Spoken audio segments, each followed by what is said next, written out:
నమస్తే. Welcome to citizens pulse. నేను మీ ఉదయ్.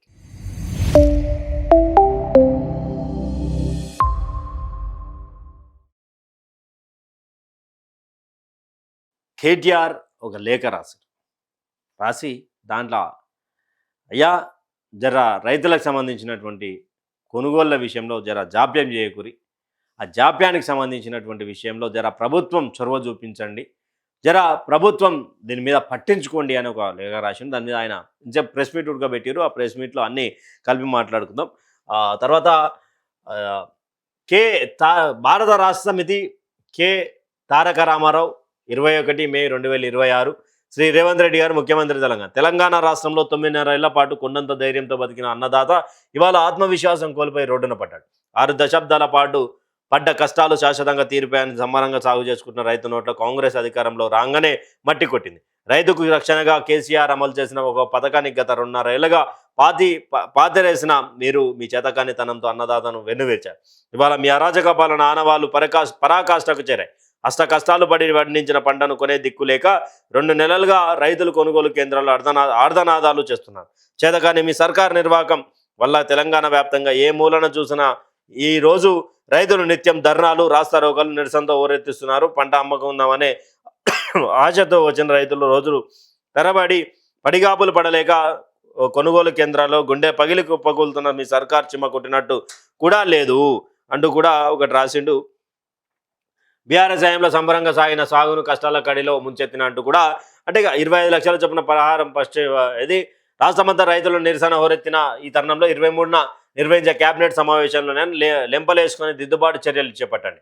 వేలాది కొనుగోలు కేంద్రాల్లో గుట్టలుగా పేరుకుపోయిన ప్రతి పంటను కొని వెంటనే రైతుల కష్టానికి ప్రతిఫలాన్ని అందించండి. అలాగే మీరు చేసిన పాపాలకు ఇప్పటికే కొనుగోలు కేంద్రాల వద్ద కనుమూసిన రైతుల కుటుంబాలకు 25 లక్షల చొప్పున అంటే పరిహారం చెల్లించాలి అని మాట్లాడితే, ఇక ముఖ్యమంత్రి గారు ప్రెస్ మీట్ పెట్టారు. ప్రెస్ మీట్ పెట్టి ఇక ఏం మాట్లాడుతూ ఉన్నాడు ఆయన అంటే, ఒకసారి అయితే సరే ఆయన మాట్లాడినటువంటి మాటలు ఏంటి అంటే, ఇక కేటీ రామారావు రాసినటువంటి మాకు తెలియదా, మాకు సోయి లేదా, మాకు అన్న తీరుగా మాట్లాడుతూ ఉన్నటువంటి సందర్భం. అయితే దీనికి సంబంధించినటువంటి విషయంలో బండి సాయి భగీరథ్ సంబంధించినటువంటి ఇష్యూ వచ్చింది. బండి సాయి భగీరథ్ ఇష్యూ వస్తే ఇక మాకేం చేయాలనో తెలుసు, మాకు ఎట్లా చేయాలనో తెలుసు. ఆర్ఎస్ ప్రవీణ్ కుమార్ ఒక పోలీస్ ఆఫీసర్ అనుకుంటుండే, ఇంకా అట్లా ఒక చట్టబద్ధత ఉంటుంది. ఉరుకులాడి కోదండం ఎక్కేయలేం కదా. గతంలో కేటీఆర్ బామ్మడిది అట్లా, వాళ్ళు ఇట్లా వీళ్ళు ఇట్లా, ఇంకా అంతా ఈ ఒడ్ల కొనుగోల మీద కనీసం స్పందన లేదు. కొంటున్నాం, ఒక దాదాపు 10% మందే ఉన్నారు, అంతా అయిపోయింది కొనేసినాం అనే మాటలు మాట్లాడుతూ ఉన్నారు. ఊరు గ్రామస్థాయిలకు పోతే రైతులు అనేటోళ్ళు చెప్తారు అది ఏం కొన్నారు ఏం కొనలేదు, అసలు లారీలు ఉన్నాయా లేకపోతే బస్తాలు ఉన్నాయా, లేక సిఎస్ల కాడ ఏమున్నాయి, రైతులందరూ రోడ్లు ఎందుకు ఎక్కుతారు, ఎందుకు ధర్నా చేస్తారు, మీ ఎమ్మెల్యేలు ఏడ పండిర్రు, మీ ఎమ్మెల్యేలు ఇందా హైదరాబాదులో ఉన్నారా, గ్రామాలలో ఉన్నారా, ఒక్కొక్క నియోజకవర్గ ఎమ్మెల్యేలు ఎన్నిసార్లు పోతున్నాడు, ఇదంతా మాట్లాడాల్సినటువంటి ఈయన ఇంకా ఒక్కసారిగా హోంశాఖ మంత్రిగా మారిపోయాడు. హోంశాఖ మంత్రిగా మారిపోయి ఏం మాట్లాడతాడు ఈయన ఒకసారి. ఆయన ఎట్ సైడ్ మాట్లాడారు, కోర్టు కానీ ఎవరు తప్పు పట్టలే. కేటీఆర్ జడ్జిగా, ఆర్ఎస్ ప్రవీణ్ కుమార్ ఐఓగా ఈయన విచారణ చేసిండు, ఆయన శిక్ష విధించేసిండు. అసలు ఏం సిగ్గు కూడా పడారంటే అసలు ఎంత సిగ్గు తప్పిపోయింది వీళ్ళని నాకు అర్థమే అయితలేదు. ఇప్పుడు ప్రభుత్వానికి పోలీసులకు చట్టాలు ఉన్నాయి. ఫోక్సో కేసుల ఫిర్యాదు రాగానే ఎఫ్ఐఆర్ చేయాలా, 0 మీద ఎఫ్ఐఆర్ చేసినావు, ఎఫ్ఐఆర్ చేసిన తర్వాత పేరెంట్స్ స్టేట్మెంట్ చేసినావు, 24 hours లో అమ్మాయి స్టేట్మెంట్ రికార్డ్ చేయాలి. ఆ ప్రకారం చేసుకుంటే అమ్మాయి దగ్గర కోర్టు దగ్గరికి తీసుకెళ్లి 164 స్టేట్మెంట్ చేయాలి. ఇది సెన్సిటివ్ కేసు. ఫోక్సో కేసులో ఎవరి వివరాలు చెప్పడానికి లేదు. వాళ్ళలాగా రోడ్డు మీద వారు మాట్లాడితే ఆ కుటుంబాల వేదన. 8వ తారీఖు ముందు ఎవరి ఎఫ్ఐఆర్ చేతుల్లోకి వచ్చింది? 4 రోజులు అదే వచ్చింది. 4 రోజుల వరకు బాధితురాలు ఎఫ్ఐఆర్ రాలేదు. చేశారా లేదా అని కూడా చర్చ. నిజానికి 11 తర్వాతే కన్ఫర్మ్ అయింది పోలీసుల నుంచి. 12వ అంటే ఎప్పుడైతే రితిరాజును వేశారో అప్పుడు ఎఫ్ఐఆర్ ఉన్నట్లుగా ఈవెన్ మీడియా చేత అంటే అది అమ్మాయిది చూపించకూడదు, ఈవెన్ మైనర్ గర్ల్. కానీ ఉందా లేదని నిర్ధారణ కూడా లేని స్థితి. పోలీసులకు మేము 9వ తారీఖు ఫోన్ లో మాట్లాడే ముందు ఫోన్ చేసాం, మీడియా ముందు మాట్లాడే ముందు అసలు ఎఫ్ఐఆర్ అయిందా అంటే అయ్యింది అని చెప్పారు కాబట్టి మేము మాట్లాడాం. కానీ ఎవరూ చూడలా. కానీ దానికన్నా ముందు హనీ ట్రాప్ ఎఫ్ఐఆర్ సోషల్ మీడియాలో 9th నుంచి చక్కర్లు కొడుతుంది. సో ఇవన్నీ వైలేషన్సే. ఇట్లా మొదలు పెడితే అడుగడుగునా అసలు అతను పరారీలో లేడంటారు, పోలీసులు పరారీలో ఉన్నారంటారు. బండి సంజయ్ 13వ తారీఖు హనుమాన్ జయంతి మీటింగ్ లో అసలు నా కొడుకు పరారీలో ఉన్నారని ఎవరు చెప్పారు? నా కొడుకు పరారీలో లేడు, అతనేం నేరం చేయలేదు అని మాట్లాడతాడు. మళ్ళీ అదే తెల్లారి నేరం చేస్తే శిక్షించవచ్చు అంటాడు. నేను ఏ ఒక్కరిని వదిలిపెట్టనని బాహాటంగా థ్రెట్ చేస్తాడు. ఇట్లా అంటే తెలంగాణ ప్రభుత్వం ఒక డిఫెన్స్ లో పడి ఒక పోక్సో కేసులో ఇంత తాత్సారం ఎందుకు, ఈ నాంచవేత ఏంటి, అందులో సిట్ వేశారు. ఎన్ని పోక్సో కేసులు దీని తర్వాత కూడా ఒక 2 అయింది, వెంటనే అరెస్ట్ చేశారు. క్లియర్గా ఆయన మాట్లాడుతూ ఏమంటున్నాడు అంటే ఇక వీళ్ళే కేటీఆర్ గారు విచారణ ఆర్ఎస్ ప్రవీణ్ కుమార్ విచారణ చేసిండు, ఈయన నిర్ధారించేసిండు, శిక్ష పడిపోవాలి, సిగ్గుండాలి కదా కొంతమంది. అసలు పోక్సో చట్టం ఏం చెప్తా ఉన్నది? పోక్సో చట్టంలో 24 గంటల లోపు నిందితుని ఆరోపణ ఉన్నా ఏదున్నా అరెస్ట్ చేయాలి, స్టేట్మెంట్ రికార్డ్ చేయాలి, అది అందరి పాలసీ. కానీ మరి ఇక్కడ బండి సంజయ్ ఏమో నా కుమారుడు పారిపోలేదు అని చెప్పి హిందూ ఏకతా యాత్రలో మాట్లాడిండు కదా, నా కుమారుడు ఏడికి పోలేదు ఉన్నాడు అని చెప్పి చెప్తున్నాడు కదా. తర్వాత ఇక్కడ పోలీసులు ఏమో పట్టుకున్నామని చెప్పి చెప్తున్నారు కదా. మరి ఎవరు నిజం? హోంశాఖ ఫెయిల్ అయిందా?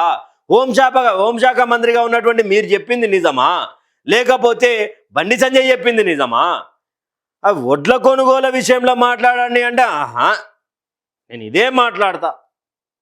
ఇక్కడ పంచాయతీ ఎవరెవరికి? కేంద్ర హోంశాఖ సహాయ మంత్రి బండి సంజయ్ కుమారుని మీద ఒక ఆరోపణలు కావచ్చు, ఒక ఎఫ్ఐఆర్ అయింది పోక్సో చట్టానికి. ఇక్కడ అధికారంలో ఉన్నది ఎవరు? కాంగ్రెస్ పార్టీ. హోంశాఖ మంత్రి ఎవరు? రేవంత్ రెడ్డి. ఈ పోలీసులు ఎవరు చెప్తుంటారు? హోంశాఖ మంత్రి. మరి పంచాయతీ ఎవరి మధ్యలో? భారతీయ జనతా పార్టీకి సంబంధించినటువంటి కేంద్ర హోంశాఖ సహాయ మంత్రి ఒకవైపు, తెలంగాణ రాష్ట్ర హోంశాఖ. మరి కేటీఆర్ బీఆర్ఎస్ పార్టీ ఏం చేసింది? మరి తప్పును వెలికి తీయడమే కాంగ్రెస్ జీర్ణించుకోలేకపోతుందా? అసలు దేని మీద మాట్లాడాలా? బండి సంజయ్ కుమార్ని అప్పయ్యప్పమని చెప్పిన మా అప్పయ్య చెప్పిండు, ఆయన చెప్పినట్టు అట్లేం కాదు మా పోలీస్ వ్యవస్థ పట్టుకున్నది అంటారు. మరి కేంద్ర హోంశాఖ సహాయ మంత్రి అబద్ధం చెప్పిండా కొడుకుని అప్పయ్యప్పింది దాంట్లో? అదే సామాన్యుడైతే ఈరోజు ఈ సిచ్యువేషన్స్ ఉంటుండేనా? అదే సామాన్యుడైతే ఈరోజు ఇంత పెద్ద చర్చ జరుగుతుండేనా? అసలు పోక్సో చట్టంలో ఎందుకని ఇంత జాప్యం జరిగింది అనేది ఇప్పుడు POW కావచ్చు, ప్రజా సంఘాలు కావచ్చు, బీఆర్ఎస్ పార్టీ కావచ్చు అడుగుతున్నటువంటి నేపథ్యం కదా. అసలు ఒడ్లకు రైతుల వద్దకు పోతేనేమో రైతులు జాడిస్తంతా ఉన్నారు, అడ్డగోలే తిడుతూ ఉన్నారు. మాకు ఒడ్లు ఎప్పుడు కొంటారు, పంట మీద ఏమంటారు దాన్ని, పంట పండించే ఓపిక లేదు, ఇంకే కొనకపోతే ఎట్లా అని మాట్లాడుతూ ఉంటారు. ఇక్కడనేమో ఈ కేసులో ఇష్టం వచ్చినట్టు ప్రెస్ మీట్ పెట్టినట్టు ఇక కేటీఆర్ బామాడిది, ఆర్ఎస్ ప్రవీణ్ కుమార్ పోలీస్ అనుకుంటుండు.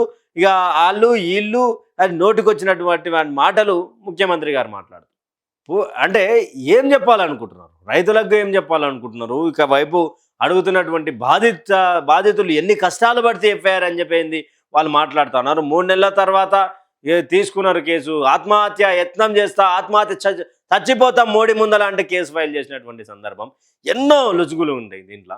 ముఖ్యమంత్రి గారు ఏమైనా మాట్లాడితే ఒకసారి ఈ వీడియో చూడరి ఎట్లా మాట్లాడుతున్నాడో.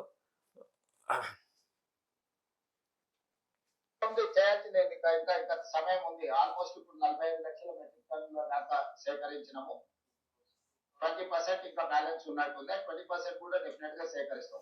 మీరు ఒకవేళ సరెండర్ చేస్తే ఇది ఇంతకు ముందు చెప్పిన వీడియో 21% ఇంకా మనం కొనేది ఉంది, కొంటాం.